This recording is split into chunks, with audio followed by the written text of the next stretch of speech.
오늘 본문의 말씀을 보면 하나님께서는 이스라엘을 시험하시기 위해서 이방 민족들을 이들에게 남겨두십니다. 특별히 이들은 이스라엘 가운데 어떤 세대였습니까? 오늘 본문 1절과 2절 말씀에 보면 다음과 같이 이들에 대해서 소개하고 있습니다. 가나안의 모든 전쟁들을 알지 못한 이스라엘, 그리고 이스라엘 자손의 세대 중에서 아직 전쟁을 알지 못한 자들입니다. 이것을 조금 더 부연해서 설명하자면 하나님의 위대한 지도자 여호수아가 죽고 난 이후의 세대들이었습니다. 그리고 가나안 정복 전쟁을 직접 경험하지 못한 이들이 바로 오늘 본문에 지칭하는 바로 이 세대들이었습니다. 그래서 당연히 이들은 어땠을까요? 하나님께서 행하셨던 놀라운 구원의 역사를 눈앞에서 목격하거나 직접 경험하지 못했다는 것입니다. 부모와 이전 세대들로부터 뭔가 듣기는 들었을 것입니다. 그러나 이들에게 있어서 이들과 하나님과의 관계는 그렇게 가깝지 않았다라는 것입니다. 당연히 자신들이 하나님의 언약 백성이라는 그 정체성 또한 이들은 뚜렷하지 못했을 것입니다. 하나님께서는 이런 그들을 시험하시기 위해서 이방 민족들을 남겨두십니다. 어떤 족속들이었습니까? 오늘 보면 3절 말씀입니다. 블레셋의 5 군주들과 모든 가나안 족속과 시돈 족속과 바알 헤르몬 산에서부터 하맛 입구까지 레바논 산에 거주하는 히위 족속이라 말씀합니다. 블레셋 땅의 5 반백들이 다스리는 가사, 아스돗, 아스글론, 가드, 에글론과 또 모든 가나안 족속 그리고 시돈과 히위 족속이었습니다. 하나님께서는 이스라엘에게 구체적으로 무엇을 시험하고자 하셨습니까? 오늘 본문 4절 말씀에 나옵니다. 4절 말씀 함께 읽겠습니다. 남겨두신 이 이방 민족들로 이스라엘을 시험하사 여호와께서 모세를 통하여 그들의 조상들에게 이르신 명령들을 순종하는지 알고자 하셨더라. 하나님께서 모세를 통해서 그들의 조상들에게 이르신 명령 무엇입니까? 곧 하나님의 말씀, 율법을 이들이 순종하는지 그렇지 않는지 그 여부를 하나님께서는 이들에게 시험하십니다. 이스라엘 백성들에게 놓인 선택의 갈림길은 2가지였습니다. 하나님께 철저하게 순종할 것인가 아니면 가나안 땅에서 생존하기 위해서 하나님께 불순종하고 가나안 족속들에게 동화될 것인가, 이 2가지가 이들에게 남겨져 있었습니다. 오늘 이들에게 놓인 하나님의 시험은 다름 아닌 순종의 시험이었습니다. 그런데 오늘 본문에 기록하고 있는 것처럼 안타깝게도 이스라엘은 이 순종의 시험에서 실패하고 맙니다. 이스라엘은 가나안 땅의 이방 민족들 사이에 거주하면서 어떻게 합니까? 오늘 본문 6절 말씀 같이 함께 읽도록 하겠습니다. 그들의 딸들을 맞아 아내로 삼으며 자기 딸들을 그들의 아들들에게 주고 또 그들의 신들을 섬겼더라. 이스라엘 백성들은 너무나 자연스럽게 가나안 땅의 사람들과 동화되어 버립니다. 이들과 언약을 맺지 말라는 하나님의 명령을 어기고 혼인 관계를 맺습니다. 여러분, 분명 이것은 이스라엘 백성들이 가나안 땅에 적응하고 정착하는 데에는 도움과 이득이 되었을 것입니다. 그러나 이와 같은 이들의 선택, 이와 같은 이들의 행동은 분명히 하나님의 명령을 어긴 것이었습니다. 결국에는 하나님이 아닌 다른 이방 민족들의 신까지도 섬기는 우상 숭배의 죄악을 이들은 범하고 맙니다. 오늘 본문 7절 말씀 함께 읽도록 하겠습니다. 이스라엘 자손이 여호와의 목전에 악을 행하여 자기들의 하나님 여호와를 잊어버리고 바알과 아세라들을 섬긴지라. 성경은 이스라엘 백성들이 하나님을 잊어버리고 풍요와 번영의 신인 바알과 아세라를 섬긴 것에 대해서 뭐라고 말씀하고 있습니까? 이들이 하나님 앞에서 악을 행했다. 여러분, 그런데 어쩌면 이것은 이스라엘 백성들만이 아니라 우리들에게 있어서도 너무나 자연스럽게 일어나는 일입니다. 죄인된 인간은 그냥 내버려 두면 스스로 본성적으로 하나님을 결코 찾지 않는다라는 것입니다. 오히려 반대로 하나님을 잊어버리고 세상을 따른다라는 것이죠. 오늘 본문에 이스라엘만이 그런 것이 아니라 이것은 어쩌면 죄인된 인간의 실존이며 우리가 마주하게 되는 분명한 현실입니다.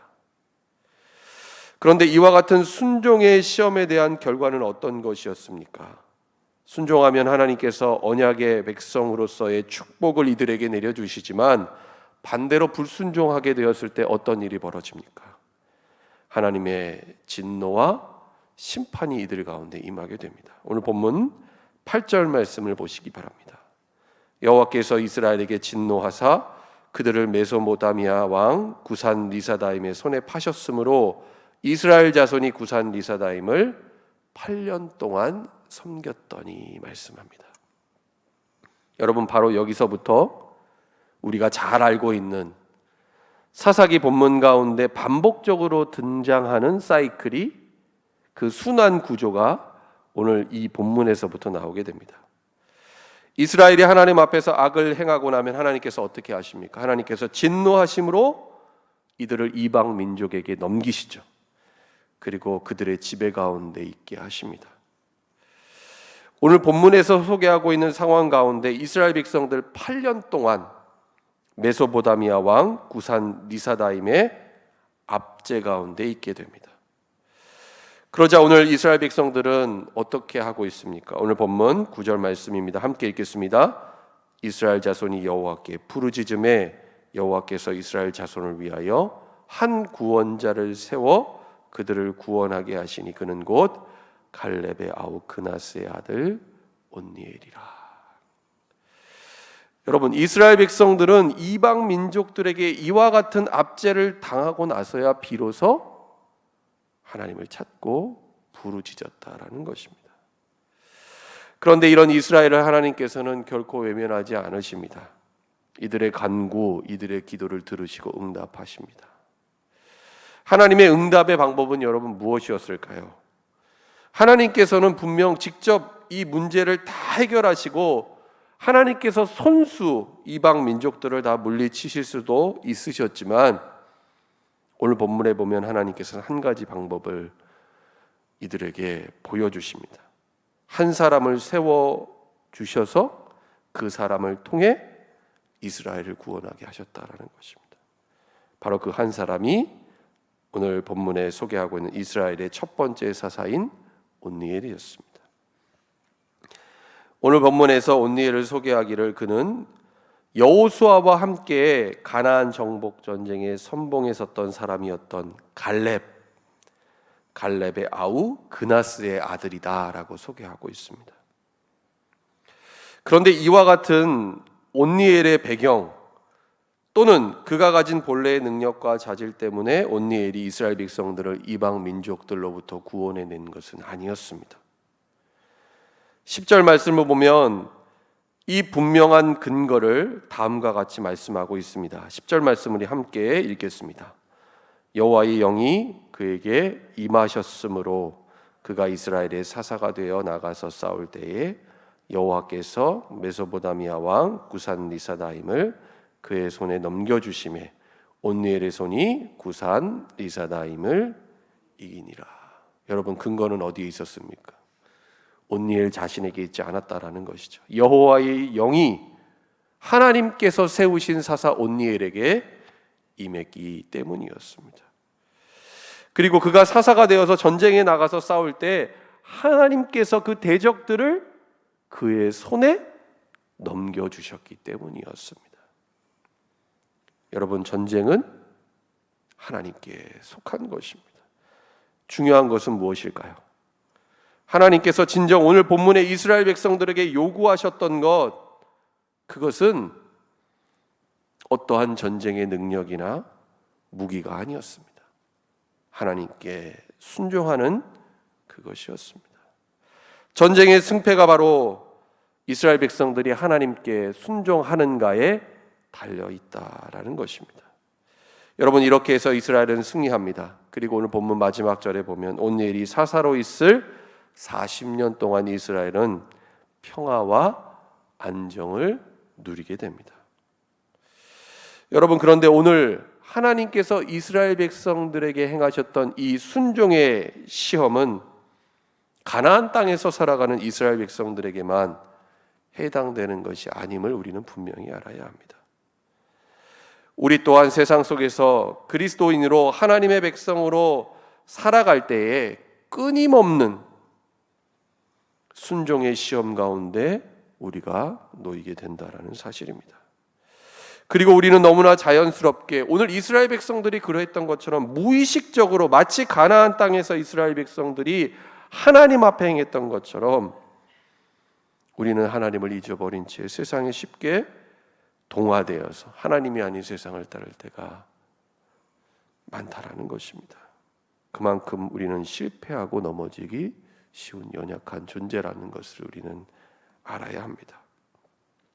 그러나 하나님께서는 우리가 하나님 앞에 이와 같은 죄와 허물을 깨닫고 오늘 이스라엘 백성들이 그러했던 것처럼 다시 하나님을 찾고 부르짖으며 하나님께로 돌이킬 때 우리를 구원하시고 우리에게 승리를 주시는 하나님이십니다.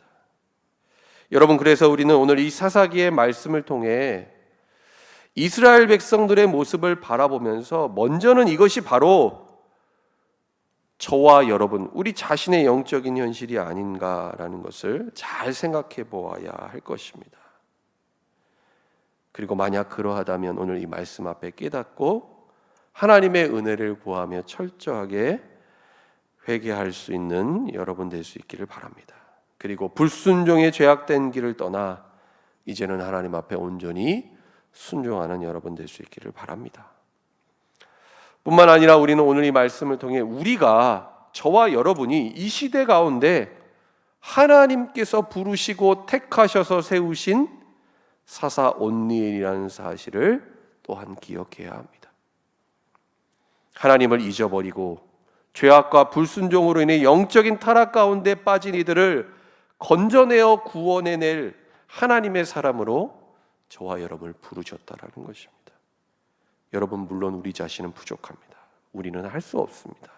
그러나 온니엘이 그러했던 것처럼 하나님의 영, 성령이 우리 가운데 임할 때에 여러분, 우리는 이와 같은 하나님이 맡기신 거룩한 사명, 그 역할을 감당할 수 있게 된다라는 것입니다. 사랑하는 여러분, 세상은 분명 우리보다 강합니다. 가나안의 여러 민족들이 오늘 본문의 이스라엘 백성들에게 그렇게 느껴졌던 것처럼 말입니다.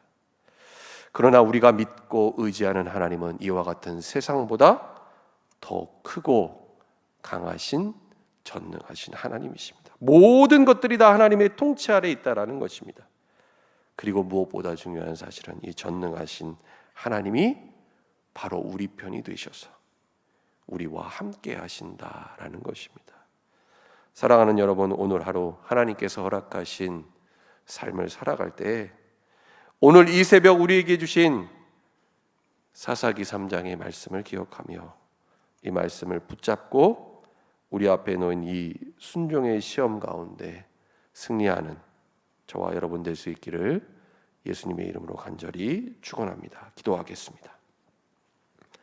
하나님 아버지, 오늘 이 새벽에도 주님의 말씀을 통해 우리를 향한 하나님의 뜻을 알게 하시고 하나님의 은혜를 깨닫게 하심을 감사드립니다. 하나님, 이 땅에서 그리스도인으로 살아갈 때에 끊임없이 마주하게 되는 이 순종의 시험 앞에서 하나님, 우리가 담대히 믿음으로 승리하기를 간절히 원합니다. 하나님, 우리가 언제 어느 곳에 어떠한 상황 가운데 놓여 있든지 세상을 따라가지 않게 하여 주시고 하나님만을 택하며 주님의 말씀에 온전히 순종하게 하여 주옵소서. 하나님, 오늘도 우리를 성령으로 충만하게 채우사 하나님 원하시는 의의 길을 걸어가게 하시고 오늘 하나님께서 부르셔서 택하시고 세우신 사사 온니엘과 같이 우리 또한 죄악된 세상 속에서 하나님이 맡기신 거룩한 사명,